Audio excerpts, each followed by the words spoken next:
ወደ ውይይቱ እንኳን በደህና መጣችሁ።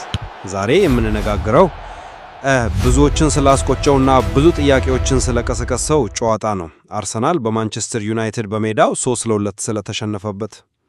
የውጤት በፕሪሚየር ሊጉ የዋንጫ ፉክክር ላይ ትልቅ ጠላ ይመስላል። እናም ዛሬ ልንመረምረው የምንፈልገው ዋናው ጥያቄ ይሄ ነው።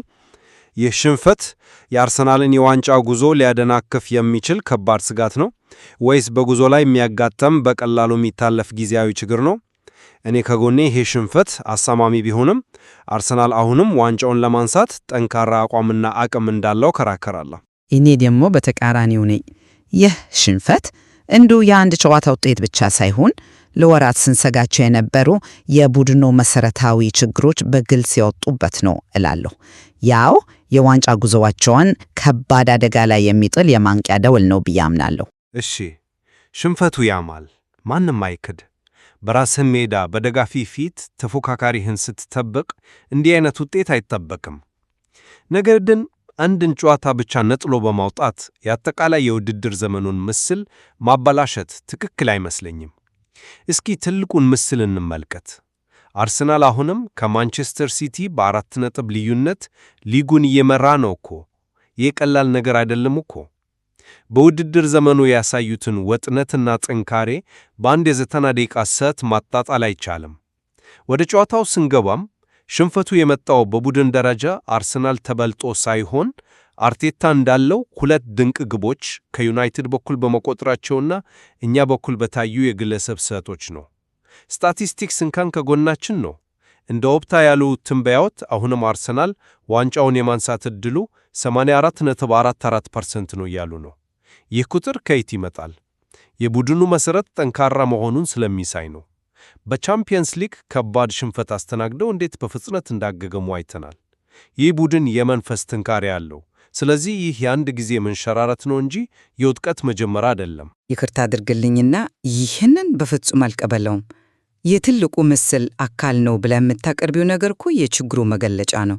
አዎ በ4 ነጥብ ይመራሉ፣ ግን የሽንፈት ያንን ልዩነት አደጋ ላይ ጥሎታል። የአንድ ጊዜ መንሸራረት አይደለም። ይልቁንም ስር የሰደዱ ድክመቶችን ያጋለጠ ክስተት ነው። ዋነኛውና ትልቁ ችግር ከቆሙ ኳሶች ውጪ ግብ ለማስቆጠር መቸገራቸው ነው። አዎ ከቆሙ ኳስ 26 ግብ አስቆጥሮ በአውሮፓ ሊጎች ቀዳሚ ናቸው። ይህ በራሱ ጥሩ ችሎታ ነው። ግን ጥያቄው ለምን በዛ ላይ ብቻ ተገኘው? ምክንያቱም ከጨዋታ ፍሰት የግብ ዕድሎችን መፍጠር ተስኗቸዋል። እስኪ ቁጥሮቹኒ።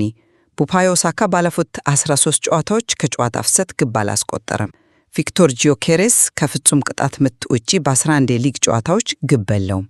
ጋብሪኤል ማርቲኔሊ በ13 የፕሪሚየር ሊግ ጨዋታዎች መረብ አላገኘም። እነዚህ የቡድኑ የልብ ምት የሆኑ አጥቂዎች ግብ ማስቆጠር ሲያቆሙ ቡድኑ በቆሙ ኳሶች ላይ ብቻ እንዲንጠለጠል ይገደዳል። ይህ ደግሞ የታክቲክ ድህነት እንጂ የጥንካሬ ምልክት አይደለም። ከዚህም በላይ ጉዳዩ የአእምሮ ጥንካሬ ነው። እንደ ፓትሪክ ቪዬራ ያሉ የክለቡ አፈጣሪኮች የቡድኑን የአእምሮ ጥንካሬ መጠራጠራቸው፣ ደጋፊዎች በገዛ ሜዳቸው በቡድኑ ላይ መጮኻቸው ችግሩ ምን ያህል ጥልቅ እንደሆነ ያሳያል። የባለፈው ዓመት ያየነው ጫናን መቋቋም አለመቻል ስጋት እንደገና ያንሰራራ መሆኑን ነው የሚያሳየው። ሐሳብሽ ገብቶኛል። ግን እውነቱን እነጋገር ከተባለ ከቆሙ ኳሶች ላይ ጥገኛ መሆናቸውን እንደ ድክመት መቁጠሩ ራሱ ስህተት ነው። ለምን? ምክንያቱም ይሄ ዕድል አይደለም። የተለማመዱበት የለፉበትና ያጠኑበት ስልት ነው። የሻምፒዮን ቡድን መገለጫው በተለያዩ መንገዶች ማሸነፍ መቻሉ ነው። አንድ ቀን በጨዋታ ፍሰት ያሸንፋል። በሌላ ቀን ደግሞ ጨዋታው ሲዘጋበት ከቆመ ኳስ በሚገኝ ግብ 3 ነጥብ ይዞ ይወጣል። ማይካ ሪቻርድስ ስለ አርቴታ ተከላካይ አጫወት ሲያነሳ ወይም አማድ ዲያሎ ብቸኛ ተስፋችሁ ኮርነር ነው ብሎ ሲሳለቅ የውጭውን ገጽታ ብቻ ነው የሚያዩት። እውነታው ግን አርሰናል በዚህ ስልት ተጋጣሚዎች ላይ ከፍተኛ ስጋት የፈጠረ ነው። ይሄ ያጫወቱ ስነት ሳይሆን ተጨማሪ መሳሪያ ነው። ታዲያ አንድ ቡድን ተጨማሪ መሳሪያ ስላለው ለምን ይወከሳል? ቆይ እዚህ ጋር አንድ ልጠይቅህ የምፈልገው ነገር አለ። እኔ የምለው ተጨማሪ መሳሪያ አላችሁ አይደለም፣ ዋናው መሳሪያችሁ እየደከመ ሲመጣ በዚህ ተጨማሪ መሳሪያ ላይ ተንጠልጥለዋል ነው የምለው። ልዩነቱ እዚህ ጋር ነው። አንድ ቡድን ጤነኛ የሚሆነው የጨዋታ ፍሰቱ ሲሰራ እና ከቆሙ ኳሶች የሚያገኛቸው ግቦች እንደ ቦነስ ሲሆኑ ነው። በአርሰናል ግን የተገላቢጦሽ ነው የሆነው። የጨዋታ ፍሰታቸው ተገማች ሆኗል። ተጋጣሚ ቡድኖች የአርሰናልን የክንፍ ጨዋታ ዘግተውታል። ሳካና ማርቲኔሊ ሁሌም በሁለት ተከላካዮች ስለሚያዙ ወደ መሃል ሰብረው ለመግባት ይቸገራሉ። ይህ ሲሆን የኦዴጋርድ የፈጠራ አቅም ይገደባል። ስለዚህ ቡድኑ ምን ያደርጋል? ወደ ተገመተውና በቀላሉ ወደሚቆመው የቆመ ኳስ ስልት እንዲገባ ይገደዳል። ይህ ትንካያ አይደለም፣ በቀላሉ ሊነበብ የሚችል ጥገኝነት ነው። የዋንጫ ፉክክር ሲከርና ጫናው ሲጨምር ደግሞ እንዲህ አይነት ውስነት ትልቅ ዋጋ ያስከፍላል። ማንቸስተር ዩናይትድ ያደረገው ይሄንን ነው። ሐሳብ በፍጹም አስማማም። ይህ ቡድን ካለፉት ዓመታት በተሻለ በሜዳው ላይ ብዙ ነጥብ ሰብስቧል። ያ የአእምሮ ጥንካሬን ያሳይም። አሰልጣኝ አርቴታ ከሽንፈቱ በኋላ ከተጫዋቾቹ ጋር ውብ ስብሰባ ማድረጉን እና ቡድኑ አሁንም ዋንጫውን እንደሚያነሳ ሙሉ እምነት እንዳለው መግለጹ የቡድኑን ጠንካራ መንፈስ እና የአንድነት ስሜት ነው የሚያሳየው። በአንድ ሽንፈት የቡድኑን አጠቃላይ የአእምሮ ጥንካሬ መገምገም አይቻልም። አርቴታ እየገነባለው ባህል ጫናን ተቋቁሞ መውጣት ነው። የሽንፈት የዛ ሂደት አካል ነው። ውብ ስብሰባ ጥሩ ነው፣ ግን የ90 ደቂቃ የሜዳ ላይ ተግባር ከማንኛውም ስብሰባ በላይ ይናገራል። አንተ የምትለው ነጥብ ጥሩ ነው። በሜዳቸው ብዙ ነጥብ ሰብስበዋል። ግን ጥያቄው ከዚህ ጨዋታ በፊት በእንዲህ አይነት የዋንጫ ፉክክር ጫና ውስጥ ሆነው ትልቅ ጨዋታ በሜዳቸው አድርገው ያውቃሉ? ይህ የመጀመሪያው እውነተኛ ፈተና ነበር፣ እናም ወድቋል። የደጋፊዎቹ ዕውቀት፣ የአርሰን ቬንገር አስተያየት በተከላካዮች ላይ መረበሽ አየው እና የፊል ጆንስ ትችት ደካማና ተሰባሪ ተከላካዮች እንዲሁም የምመተው አይደሉም።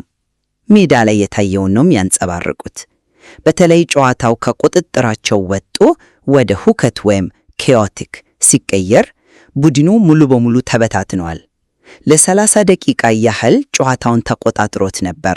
ነገር ግን ዩናይትድ የመጀመሪያውን ግብ ካስቆጠረው በኋላ መረጋጋት አቅጧቸው ተፈተው።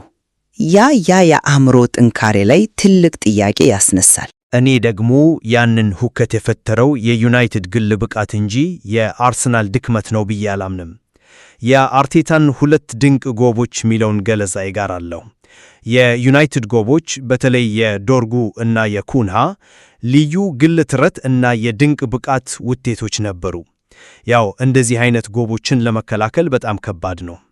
ሽንፈቱ የተከሰተው በማንቸስተር ዩናይትድ የታክቲክ ብልጫ ሳይሆን በነዚህ ግለሰቦች ጠበብ ነው።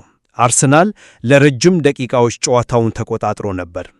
የዩናይትድን መነቃቃት አልክድም።